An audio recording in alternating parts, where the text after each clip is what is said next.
What's up, guys? Welcome to the Being Beautifully Honest podcast and channel. Thanks for being here, for being subscribed. If you're not, go ahead and hit that button. And if you're listening to this on YouTube, hit that like button. It's like walking into the room and hitting that light switch. We just want to go ahead and brighten up the place.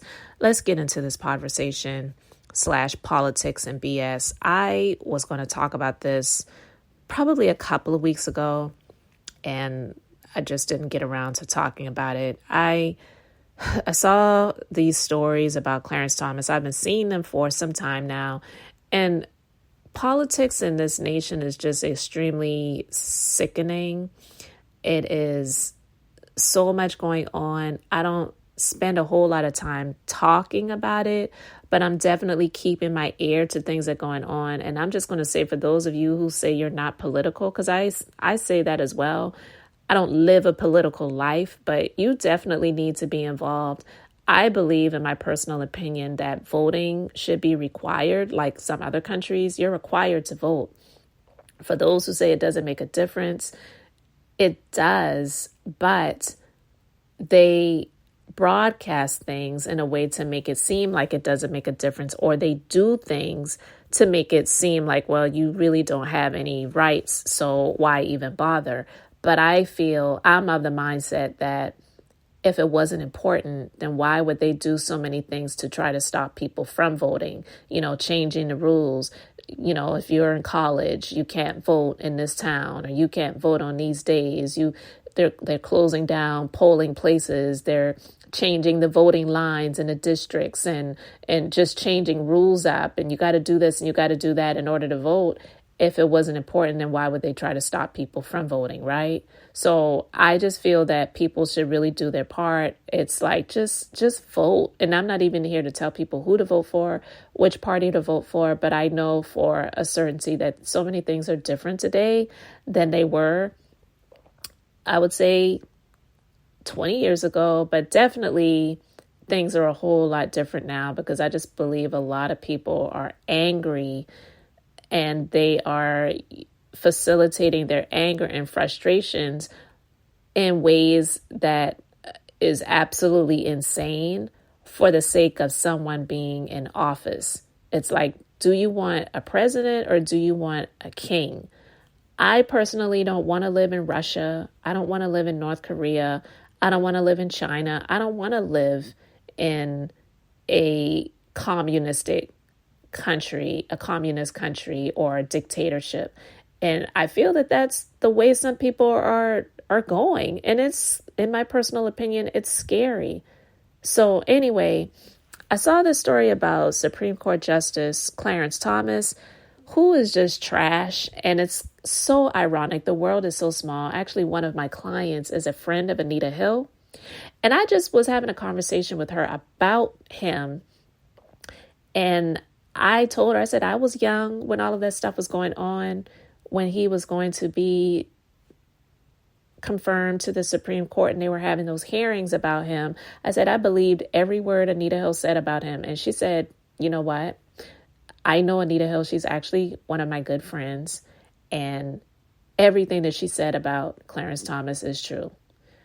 And I had no idea that this woman that had been coming to me for years was a friend of Anita Hill. You know what I mean? So you never really know who you're entertaining. You never really know who you're amongst sometimes. You just never really know, for good or bad.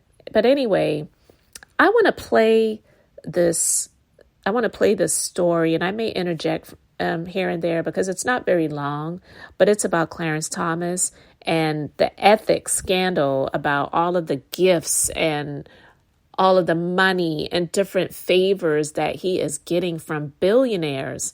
You can't tell me that stuff is not influencing his decisions that he makes on Capitol Hill.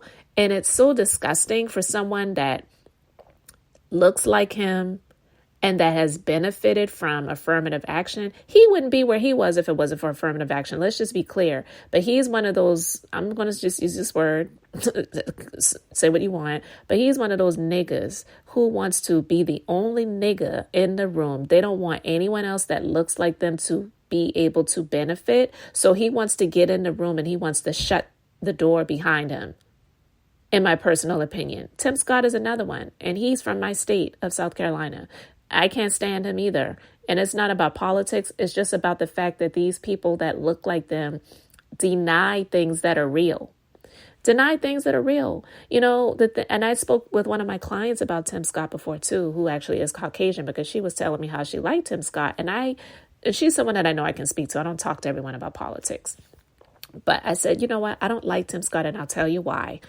I said, one of the reasons why I don't like Tim Scott is because instead of just speaking the truth about racism being real and that there are institutions that operate off of racism that makes it harder for people that don't look like them, the fact that he denies it instead of saying, yes, unfortunately, there are people who are still racist in the society and they operate in companies and institutions that operate in a racist ideology.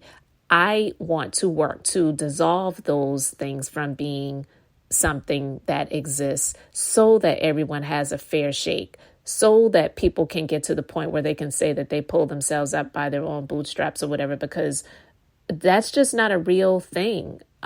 Overall, it's not a really real thing when some people, they get benefits over others. And Clarence Thomas, to this very day, is benefiting off of billionaires, okay? But anyway, I'm going to play the story and we'll talk about it. Over the past few months, the American people have learned much about the lavish gifts from wealthy friends, but never quite like this. ProPublica, using an array of previously unavailable information, including flight data, emails, security records, tax filings, and interviews with more than 100 eyewitnesses, published what they call the fullest accounting to date on the generosity that has regularly afforded Thomas a lifestyle far beyond what his income could provide. Gifts include, quote, at least 38 destination vacations, including a previously unreported voyage on a yacht around the Bahamas, 26 private jet flights, plus an additional 8 by helicopter. A dozen VIP passes to professional and college sporting events, typically perched in the skybox, 2 stays at luxury resorts in Florida and Jamaica, and 1 standing invitation to an uber-exclusive golf club overlooking the Atlantic coast. Now, we should be clear, ProPublica hasn't identified any legal cases that Thomas's benefactors had before the Supreme Court in the course of their relationship, although they all work in industries significantly impacted by the court's decisions. And while some of the hospitality may not have required disclosure, Thomas does appear to have violated the law by failing to disclose flights, yacht cruises, and sports tickets. NBC News reached out to Justice Thomas for comment this morning. So far, we have received none. In the past, Thomas has contended he always sought to comply with disclosure guidelines. Joining us now, ProPublica reporter Justin Elliott, whose colleagues are bylined on that reporting, plus Gabe Roth, executive director of the nonpartisan judicial watchdog Fix the Court. Basil is back with us. Justin, before we get into the what, I want you to talk me through the how. How did this reporting come together? Yeah, well, we started reporting about Justice Thomas's relationship with a single billionaire, Dallas real estate billionaire harlancrowe, and we published some earlier stories about Crowe taking Thomas on vacations around the world, paying tuition for one of his relatives who Thomas had taken in.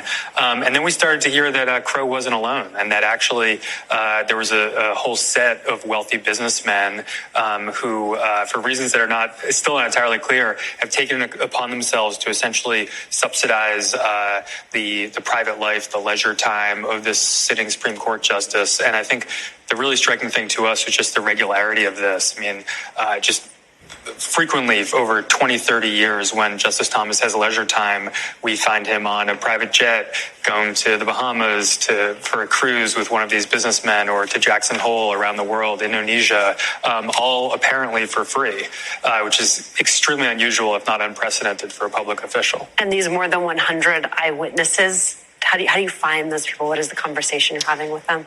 Yeah, I mean, I think one of the insights that we had early in this reporting is if you are living the lifestyle of a billionaire, I mean, Justice Thomas is not a billionaire. He makes $300,000 a year, but living the lifestyle of a billionaire, you have to be surrounded by service workers, people that work on private jets, fishing guides, yacht workers. And because Justice Thomas hasn't been disclosing these trips as he's supposed to be doing, we've had to do the hard work of kind of piecing it together by talking to a lot of people. And given that you are deep in this reporting, but that this is the most comprehensive reporting to date, what stood out to you most? I think it really was the regularity of it. I mean, when we first got into no reporting, single one thing, so much as the pattern. I mean, the type of travel that would just be out of reach for any ordinary person. I mean, one of the trips that we reported on, one of these wealthy businessmen flew Justice Thomas out to Nebraska, had him in a skybox for some college sports games there, then flew him all by private jet to, a multi-million-dollar ranch in Jackson Hole, Wyoming. So the type of vacation that no ordinary person could take, or even somebody that makes a good salary of $300,000 a year. Some of the stuff truly extraordinary. Here's just one portion of the ProPublica report having to do with Harlan Crowe. Quote, in February 2016, Thomas flew on Crowe's private jet from Washington to New Haven, Connecticut, before heading back on the jet just 3 hours later. ProPublica previously reported the flight, but newly obtained U.S. Marshal Service records reveal its purpose. Thomas met with several Yale Law School deans for a tour of the room where they plan to display a portrait of the justice. Crowe's foundation also gave the school $105,000 earmarked for the Justice Thomas Portrait Fund, tax filing show. In terms of disclosure of gift, talk to me about the line between unethical and illegal. Justice Thomas is definitely skirting that line. When you have gifts that are given to you as a Supreme Court justice that are valued more than about $400, you are required to report it on your annual financial disclosure report.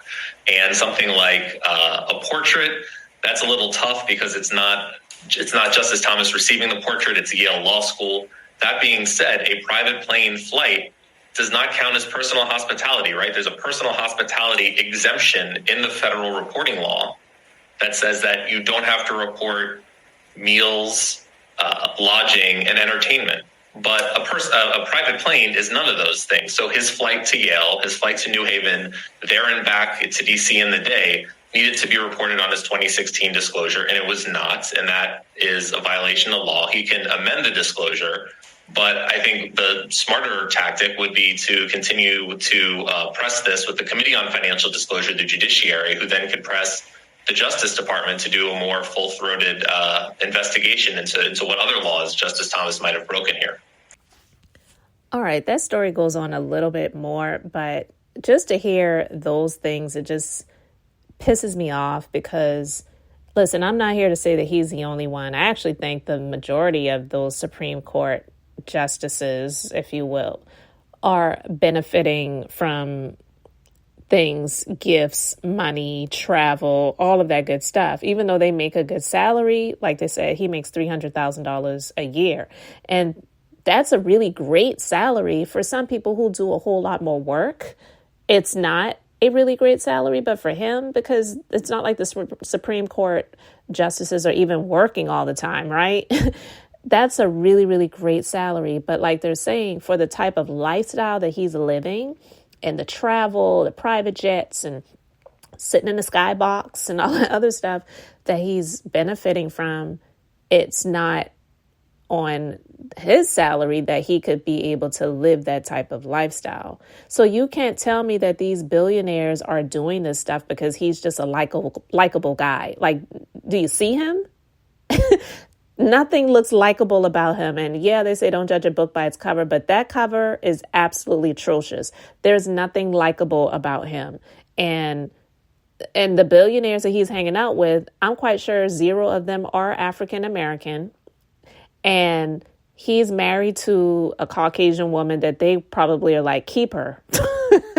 You can have her. We don't want her. And yeah, we'll take you on private trips and fly you on the private jet and all that stuff. So you will keep her. Like, don't throw her back. Keep her because she looks as terrible as he does. But Yeah, they're saying that definitely a lot of the things that he's doing is unethical because he's not reporting these gifts as required. Anything over $400 is supposed to be reported so that it can give the opportunity for audit, so that if anything comes awry, they can possibly hold hearings on it. And, I don't know. I don't know if they can. I believe they can impeach a Supreme Court justice, but I don't know what all it would take for them to get to that point. But some of the things they're saying could possibly be even illegal. So they're doing more investigations into it. And he has refused to respond when they have reached out to him for comment, as well as Congress speaking about a lot of the things that the Supreme Court justices are doing are unethical. Because listen, they have been in the news a lot for the past several years, and they've been pissing people off with a lot of things, with taking away women's rights, just really wanting to dictate what a woman does with their body, canceling the student loan debt cancellation situation that the president put in place, and just a number of other things. You know what I'm saying? And I still don't understand why these people are appointed to a lifetime appointment. So it's pretty much until they die or they decide to retire that they hold these offices. I don't think anybody who is serving the public should have a lifetime appointment. That's scary. It makes absolutely no sense. I know the former president, he's trying to get back in office because he wants to have a lifetime appointment. Because you better believe that if he gets back in office, his goals and aims are going to be to make it so that he will never leave office. And I'm going to do a separate conversation talking about that. But listen, if you're not paying attention to what's going on, you need to be paying attention. I wanted to talk about this because it absolutely pissed me off. None of it surprises me. It wasn't like, oh, shock. No, it wasn't. None of it surprised me, but it definitely pissed me off. And some things need to be done about it. But anyway, guys, you can let me know your thoughts in the comment section. Thank you so much for being here, for liking and subscribing. Let me know your thoughts on Uncle Thomas. I'm sorry, I meant Supreme Court Justice Clarence Thomas. Let me know your thoughts on the benefits that he is receiving that is not in the employment package that he got as becoming a Supreme Court Justice. And thank you so much for liking and subscribing. I'm Beth, just being beautifully honest. So until the next time, I wanted to keep it brief, beautiful, and now I'm going to say bye.